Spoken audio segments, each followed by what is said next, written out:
Então, bom dia. Seja muito bem-vindo à Cor do Dinheiro do dia 5 de janeiro do ano da graça de 2021. Ora bem, antes de irmos já à emissão de hoje, aliás, sim, agora sim, estamos no ar. Isto, que às vezes problemas de telecomunicações, a gente nunca sabe quando é que já está no ar. Bem, antes de irmos ao programa de hoje, apenas 2 ou 3 alertas. O primeiro é lembrar que o Think Tank vai ter lugar hoje. Não foi ontem, eu tinha alertado para isso, por impossibilidade de um de nós. Vai ser hoje, às 18 horas. Eu, o Jorge Marrão e o Joaquim Aguiar vamos analisar, como fazemos sempre, semanalmente, a atualidade política e económica. Tenho que dizer já que estamos a pensar pegar na campanha eleitoral e nos últimos desenvolvimentos para perceber como vai o país e, sobretudo, o que é que vai suceder até às eleições. E como sabe também o Joaquim Aguiar, que é aquele que gosta de fazer mais prospeção para o futuro, provavelmente vai-nos explicar o que é que se vai seguir às eleições de 30 de janeiro. Segundo alerta, este canal tem uma parceria com a Prozis e, portanto, como você sabe, quando for ao site fazer compras, quando estiver na saídinha, ali tem um lugar para pôr um cupom promocional. Ali basta escrever o nome de Moamem, Camilo, e tem logo um desconto de 10%, fora aquelas campanhitas que a gente divulga aqui semanalmente. Bem, feito este disclosure, vamos para a edição de hoje, que vai ter no centro da análise uma das maiores butades económicas que já ouvi da boca de um primeiro-ministro. E refiro-me à semana dos 4 dias. Eu não analisei isto propositadamente ontem porque havia muito a dizer. Analisei apenas a problemática do salário mínimo. Mas vai ser hoje. Mas antes disso, temos aqui uma série de considerações a tecer. A primeira é lembrar que a inflação em Portugal no ano passado, 2021, ficou acima do que previa o Banco de Portugal. Que surpresa! Está mesmo surpreendido. Eu não estou. E não estou porque acho que o Banco de Portugal não é os serviços técnicos, ok? Eu isso dou sempre um desconto. O Banco de Portugal é uma instituição muitíssimo boa e salvou o país em várias ocasiões. O problema do Banco de Portugal é que muitas vezes tem comissários políticos à sua frente, a dirigi-los. E depois dá bota. E neste momento nós temos um comissário político à frente do Banco de Portugal, chama-se Mário Centeno. O Banco de Portugal anda a ignorar, como o próprio Banco Central Europeu, uma série de fatores que mostram que a inflação pode não ser temporária. Ou se você quiser, vai ser menos temporária do que a gente... aliás, vai ser mais temporária do que a gente julgava, como tem andado para aí a dizer o BCE. Um dia destes você vai ver que eles vão reescrever o dicionário de português sobre o que é quer dizer temporário. Você ainda vai lá chegar. E onde é que eu queria chegar? Isto é mau. Quando as instituições, por motivos sabe-se lá de quê, e por acaso no caso de Portugal sabe-se, eles querem adiar ao máximo a conversa sobre subida de inflação, que é para subir ao máximo a ideia sobre juros, não é? E passar ao país a mensagem de que está tudo bem. Não está tudo bem, como você vai ver, e como você vai ver este ano vai perder poder de compra, não é? Porque os preços vão ser superiores àquilo que é o aumento dos salários, em geral. Não quer dizer que não haja exceções. Mas o ponto fundamental é este. O Banco de Portugal, ao fazer estas coisas, está a perder credibilidade. Porque quando o mercado suspeita, ele naso que alguém está a fazer fretes, quando voltar a fazer previsões, ou voltar a fazer análise, a primeira coisa que o pessoal diz é il mio naso suspeita que estes tipos estão a fazer fretes. Portanto, polegar para baixo ao Banco de Portugal. Segundo ponto. A nova variante da Covid-19. Como você já reparou, nós estamos num processo de divertimento atualmente, não é? Que é assim, o que interessa é a gente descobrir aí coisas novas. Então a comunicação social é uma coisa brutal. Que é, vem uma nova variante. Você lembra-se da excitação, não é? Quando apareceu o Omicron. Agora há uma B1 não sei das quantas que já foi descoberta em França, em dezembro, no princípio de dezembro, e só agora a malta está a falar nisto. Ó pessoal, há mundo, há vida, para além das Covides e para além das variantes. Acordem, ok? Há gente a morrer com outras patologias. A Ordem dos Médicos tem toda a razão. Há cuidados primários que não estão a ser prestados porque a malta anda com a cabeça noutros sítios. Não se deve desvalorizar a Covid e a pandemia? Claro que não, mas acordemos. Daqui a pouco é um concurso para ver quem descobre mais variantes. Vamos para dar uma volta ao olhar grande. Bom, as ameaças a quem fala da Covid-19 e critica negacionistas e anti-vaxxers. Bom, ontem a CNN de Portugal deu um grande destaque a esta questão, porque descobriram que havia médicos, analistas, especialistas a falarem destas questões que são ameaçados diariamente. Olha, para mim não é novidade nenhuma. Primeiro porque eu já sabia desta história por falar com algumas das pessoas que deram a cara na televisão ontem. Em segundo lugar, porque muito modestamente este canal é sistematicamente objeto de insultos, de desconsiderações, de polícia, mas também de ameaças. Aliás, as ameaças não são novas. Eu convivo com elas há muitos anos. E, inclusive, algumas delas são ameaças de morte, que eu ligo uma importância enorme como deve ser. Aliás, aproveito para dizer que isto é um alerta, ok? Eu nunca levo estas coisas muito a sério. Mas no dia em que isto tiver que levar, quem estiver do outro lado vai sabê-las, ok? Isto é um alerta. Sobretudo, no dia em que puser em causa a minha integridade física dos meus filhos ou da minha família, nessa altura a gente conversa, ok? Isto é um alerta. E eu costumo ser impiedoso com quem está do outro lado. Faites la liaison, ok? Faites la liaison. Conhece o conceito de legítima defesa? Pronto, isto é um alerta para os meninos. É um alerta e eu não digo mais nada. Depois conversaremos no momento, ok? Bom, portanto, para mim isto não é novidade nenhuma. Agora, uma coisa é certa. Vamos lá ver se a gente se entende. Então, o pessoal, sobretudo o grupo dos antivax e dos negacionistas, o pessoal quer discutir com ciência. Ciência são factos. É suposto nós irmos atrás da ciência. O século das luzes ensinou-nos muito. Portanto, quer dizer, responder a estas pessoas, mesmo que a gente não concorde com elas.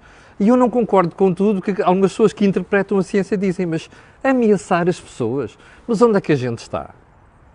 E a gente vive em democracia. E já agora, isto é um Estado de Direito, certo? No dia em que deixar de ser, é um sarilho. Mas eu deixei claro o meu alerta, não deixei? Pronto. É só para depois dizer que eu não avisei, no meu caso. Ok? Faites la liaison. Bem, ponto seguinte. Patrões, sindicatos e a semana de 4 dias. Eu estou deliciado, porque vi hoje no público um debate entre os patrões e os sindicatos, em que não consideram isto uma prioridade. Ainda bem que não, não é? Porque aquilo foi o maior disparate que o Primeiro-Ministro já disse em matéria de economia nos últimos anos. Eu já lá vou. Agora, uma coisa é certa, se calhar valia que os patrões e os sindicatos se dedicassem a analisar outras coisas mais terrenas e mais urgentes, que essas sim podem fazer uma diferença grande no comportamento da economia. Bem, o último ponto da conversa de hoje, do período do dia, são as manchetes do Público e do Diário de Notícias de hoje. Eu vou só virar, que é para as pessoas depois não se chatearem comigo. Epá, desculpem lá, estas atualizações do iOS às vezes, pá, coisas da Apple, mas enfim. Então é assim, a manchete do Público: descida da idade da reforma agrava cenário de falta de professores. Lembra-se o que nós falámos aqui nos últimos dias sobre faltarem 30 mil professores? Quando é que este problema devia ter sido equacionado? Há anos, não é? Surgiu no final do ano passado. Está a ver como é que Portugal antecipa e planeia a sua vida? Não planeia, nem antecipa. Isto que aqui está a ser dito pelo Público é que a descida da reforma vai permitir o quê? Que haja professores que se vão reformar mais cedo. Ou seja, agrava o problema. Nós andamos sempre a correr atrás do prejuízo, já reparou? Como dizem os brasileiros. Bom, a segunda manchete tem a ver com o Diário de Notícias. Portugal ganhou 109 mil residentes estrangeiros no ano. Graças a Deus, ainda temos imigração, não é? Ainda temos. Porque senão o país começava a definhar, do ponto de vista populacional, muito mais cedo. E para aqueles que às vezes têm as vistas curtas, muito curtas, pior, têm talas à frente dos olhos, é preciso perceber que Portugal vai precisar de imigração controlada, que é para não ter declínio económico. Porque os portugueses estão tão ricos hoje em dia que já não querem exercer certas profissões, não é? Tal como os portugueses que iam para Paris nos anos 70 e 60, porque os franceses já não queriam fazer certas coisas. Acordai, povo, acordai. Bom, vamos então à análise de hoje. Semana de 4 dias. O senhor Primeiro-Ministro e o seu rico partido, o Partido Socialista, resolveram dar uma de super populista, não é populista, é super populista. Porque vieram propor, entre outras coisas, além da história do salário mínimo, que já desmontei aqui ontem, a história da semana de 4 dias. Então o que isto quer dizer? De segunda a sexta-feira haverá um dia em que as pessoas não trabalham. Qual é o raciocínio que a gente tem que fazer nesta matéria? É muito simples. Então espera aí. Como é que nós vamos suprir a produção de um dia em que as pessoas vão fazer outra coisa qualquer?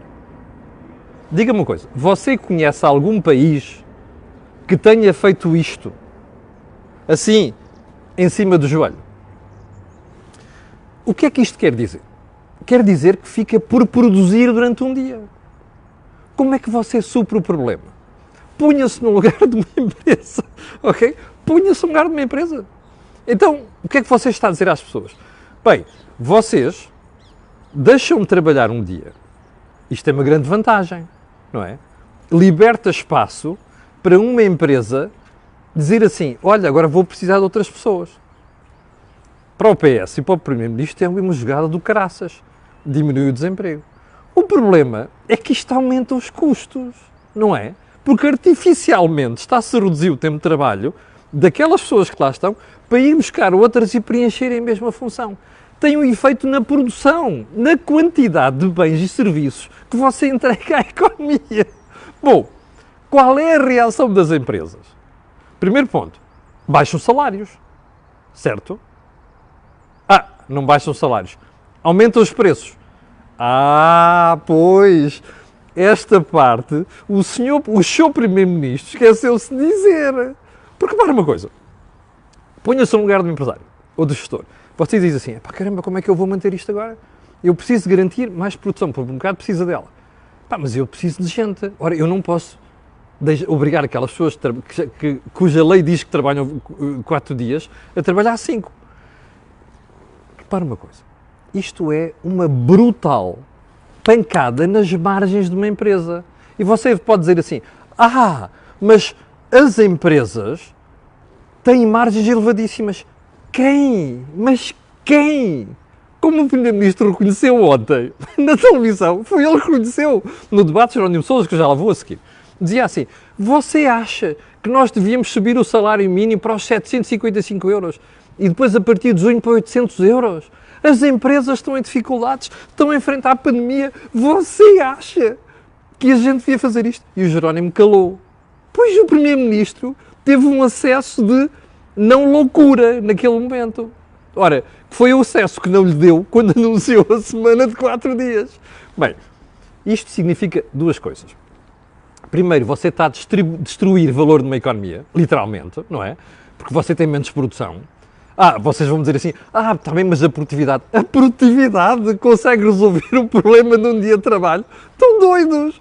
Primeiro, era preciso uma injeção de capital em muitos anos de transição, que é coisa que nós não temos inteiramente garantido, não é? Em segundo lugar, isto não se faz de um dia para o outro.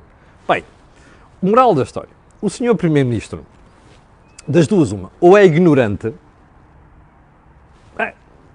eu em discussão com um grupo privado sobre isto, disse assim, não pode ser, o tipo não é ignorante. E alguém diz assim, se calhar ignora isso. Bom, ou então, é um demagogo do pior. E eu prefiro acreditar, porque sou um tipo crente, não é? Nas qualidades das pessoas e na qualidade da aprendizagem das pessoas, que é a segunda hipótese, mas pode ser a primeira. Bom, mas se for a primeira, eu tenho um conselho ao António Costa, porque andámos na mesma faculdade, separados por alguns anos, mas andámos na mesma faculdade. É assim, o doutor António Costa devia regressar à faculdade e ir fazer o exame de introdução ao estudo de economia. ou aquilo que se diz em inglês Economics 101, que é a primeira cadeira que a gente tem quando entra na faculdade para perceber o que é economia. Quer dizer, alguns de nós que trabalhamos já percebemos isso na nossa vida cotidiana. Depois há uns tipos que vivem da política, não é? Fazem daquilo uma vida profissional, que não percebem porra nenhuma de empresas, desculpem lá a expressão, não é? E depois fazem estas figuras. Portanto, eu garanto uma coisa. Como eu também já fui docente de finanças públicas, eu no dia em que me parecesse um aluno como António Costa a propor estas coisas à minha frente, no exame, era chumbo garantido, ok? Portanto, o conselho, o António Costa é, rapaz, volta à faculdade, vá estudar, pelo menos só chega a introdução ao estudo da economia, para perceber que aquilo que disse é uma botada. Sabe o que é que isto me vais lembrar? Você recorda-se que em julho de 2016, o Dr. Mário Centeno resolveu baixar o número de horas trabalhadas na função pública de 40 para 35. E você relembra-se a promessa? Não vai haver aumento de custos. E o Presidente da República, um pato desgraçado naquela matéria, diz assim, vou dar o benefício da dúvida. Um ano depois percebeu-se que o benefício da dúvida era uma burrada, porque houve mesmo aumento de custos. Viu? Só um pormenor. Como é que você paga esse aumento de custos? Com mais impostos, certo? Foi o que aconteceu. Por isso é que você tem uma carga fiscal mais elevada. Já agora um pormenor. Você tem carga fiscal mais elevada. O que é que acontece? Baixem os salários em geral. Porque esse é o problema de Portugal. Tem salários não tem salários elevados porque o Estado tributa em excesso. Está a perceber? Seja nas contribuições para a Segurança Social, seja no IRS. Capiche? Faites la liaison. Ainda estão a tempo, ok? É que as eleições são no dia 30. É preciso punir com o voto quem diz estas botadas. Porreiro, pá. Bom, vamos ao ponto seguinte. Debates eleitorais. António Costa acusou Rui Rio de defender a prisão perpétua. Tem razão? Não tem. Sejamos honestos, eu sou crítico de Rui Rio, mas não foi isto que o senhor candidato, portanto, o PSD disse naquele debate televisivo. Mas como eu lhe disse aqui ontem, Rui Rio cometeu erros gravíssimos naquele debate. Um deles foi embarcar na conversa de André Ventura. E tramou-se. Esta foi uma delas. Mas agora, vamos ouvir, ok? A reação do Sr. Primeiro-Ministro ontem. Vamos pôr aqui, desculpem lá. Assistimos com surpresa, em direto e ao vivo, o Dr. Rui Rio, por conveniência ou necessidade eleitoral, a dispor-se a considerar com André Ventura diferentes modalidades para restabelecer a pena de prisão perpétua. Quero ser muito claro. Em circunstância alguma, nós podemos ceder nos princípios ou nos valores. O combate ao populismo exige linhas vermelhas inultrapassáveis. Os valores do humanismo que inspiram a nossa sociedade não são transacionáveis. Um político responsável tem sempre os seus princípios e os nossos valores no centro. Ora bem, então vamos lá ao nosso querido António Costa. Deixa-me só fazer uma pergunta. Em primeiro lugar, não é verdade que o Rui Rio tenha feito o endorsement da prisão perpétua. Ele foi inábil na forma como pegou no assunto e foi inábil em ter respondido a André Ventura. André Ventura deu-lhe imenso jeito que ele tivesse caído nisto. E António Costa também. E como ele tinha dito ontem, com muita probabilidade o PS ia pegar nesta questão para fazerem um charivari. E está a fazer. Agora, vamos a outra questão. Eu gostava que o Sr. Primeiro-Ministro, que já agora que falou de linhas vermelhas e de valores de humanidade e de sociedade, me explicasse uma coisa. Então o Primeiro-Ministro dormiu com a Catarina Martins, entre aspas, obviamente, e com o Jerónimo de Sousa, entre aspas, obviamente, durante 5 anos. E esqueceu-se que a Catarina Martins defende a Venezuela e Cuba. Onde é que estão as linhas vermelhas do Partido Socialista? Dá jeito de falar dos outros. Olha, o telhado dos outros é de vidro, o meu é de chumbo. Não é, não. O PS tem telhados de vidro por todo o lado. Porque andou a dormir com gente que defende a Venezuela, Cuba, e outro, o PCP, que defende a Coreia do Norte. Eu não sei onde é que estão as linhas vermelhas do Dr. Primeiro-Ministro, Dr. António Costa. Mas uma coisa eu sei. O eleitorado não é estúpido e não papa estas coisas de forma leve como ele tentou passar ontem. Portanto, fica aqui o recado. Já agora, é assim, quando quiserem fazer campanha eleitoral, eu percebo que estamos em campanha eleitoral, mas pelo amor de Deus, há limites para estes disparates. E como você sabe, eu não tenho qualquer begam pelo Rui Rio, portanto, nele nem sequer precisa que eu venha dizer isto. Bem, ponto seguinte. debates eleitorais. Ontem houve 3. Rui Tavares versus Catarina Martins, António Costa versus Jerónimo de Sousa e Francisco Rodrigues dos Santos, também conhecido por Chicão, versus Inês Sousa Real. Então vamos ao primeiro. O primeiro parecia um encontro de antigos namorados. Não sei se você reparou, mas o próprio body language da Catarina e do Rui Tavares, aquilo era assim. Está a ver? Era aquelas coisinhas que a gente faz, aqueles olhinhos que a gente faz às meninas, aos meninos de quem temos um beganzinho, ou então já foram namorados, mas a gente ficou a dar-se bem, está bem? Porque há aqueles casos que a gente não se fica a dar bem.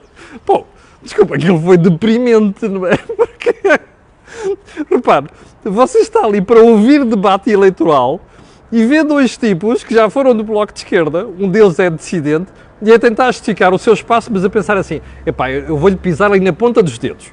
Epá, mas não lhe posso pisar no pé todo. Porque, primeiro, ela dá um grito do caraças, não é? E pá, em segundo lugar, porque a malta está do outro lado, vai chatear. Não é assim. Nos debates eleitorais, ou há transparência e há honestidade ou não há. Portanto, aquele debate não serviu para rigorosamente nada. Bem, agora vamos ao segundo debate. António Costa versus Jerónimo de Sousa. A mim fez-me impressão. Eu tive pena de Jerónimo de Sousa. Eu gosto muito de Jerónimo de Sousa, é um cavalheiro, é uma pessoa com quem se consegue falar. É um tipo até com princípios de humanidade, e eu gosto mesmo de Jerónimo de Sousa, mas quer dizer, que ele deixou-se ficar. António Costa ontem fez um brilharete, porque diz assim, o quê? Primeiro, eu não percebo porque é que vocês vetaram o orçamento.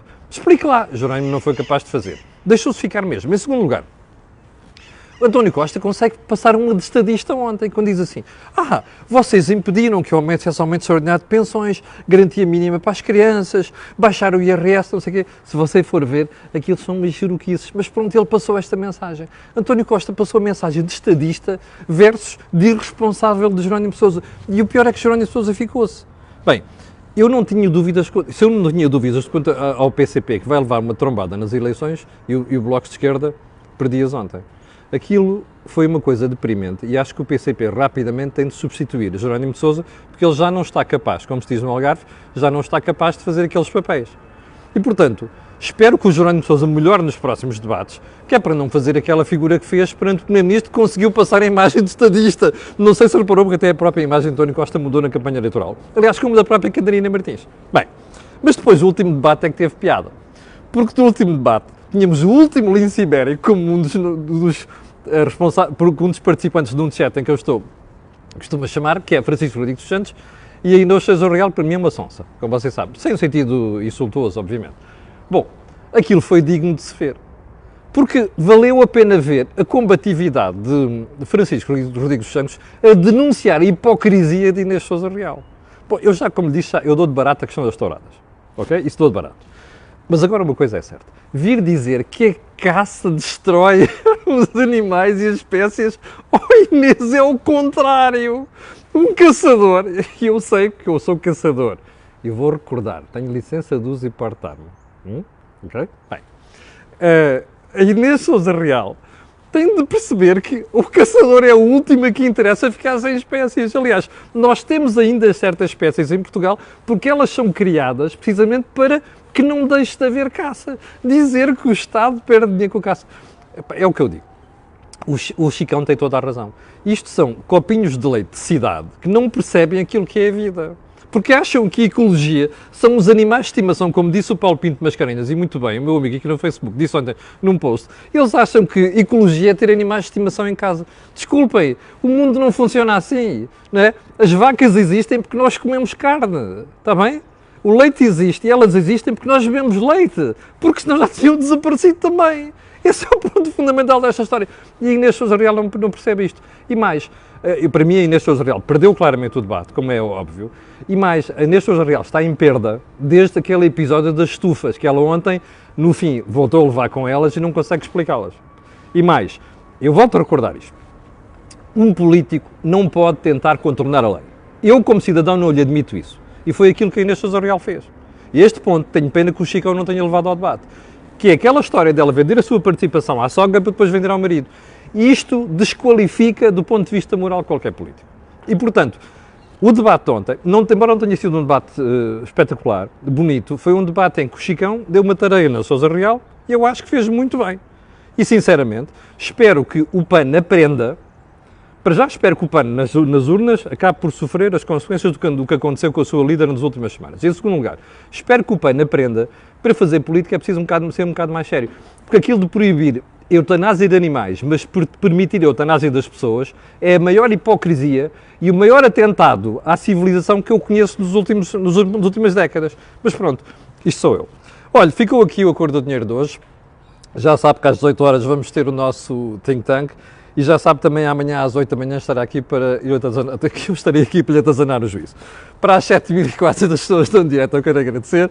Quero pedir a estas pessoas, outras que vão ver, aquilo que peço sempre, que é colocarem um gosto e fazerem partilha nas redes sociais. Já sabe porque aquilo que houve aqui não houve em mais sítio nenhum.